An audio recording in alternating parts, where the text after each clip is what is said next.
চাঁদপুরের কচুয়া গহুরপুর কান্দিরপাড়া এলাকায় ষষ্ঠ শ্রেণীর মাদ্রাসা ছাত্র মিলন হোসেনকে হত্যার দায়ে 2 জনকে মৃত্যুদণ্ড ও 1 জনকে যাবজ্জীবন কারাদণ্ড দিয়েছে অতিরিক্ত জেলা ও দায়রা জজ।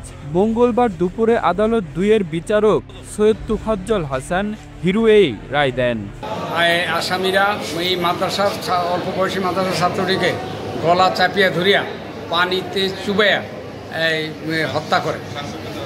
চাঁদপুরের দ্বিতীয় অতিরিক্ত জেলা জজ আদালত হাকিম জানাব সৈয়দ তোফাজ্জল হোসেন হিরু 302 ধারায় কচুয়া থানার মাদ্রাসার ছাত্রকে হত্যার দায়ে শামীম হোসেন এবং সোহাগ হোসেন এই 2 জনকে মৃত্যুদণ্ড এবং রাব্বি হোসেনকে যাবজ্জীবন কারাদণ্ড প্রদান করেন।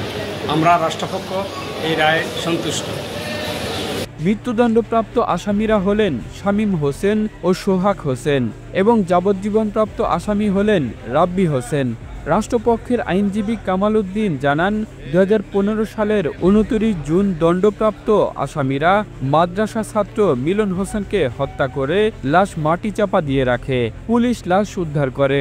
এই ঘটনায় কচুয়া থানায় 5 জনকে আসামি করে মামলা করা হয়।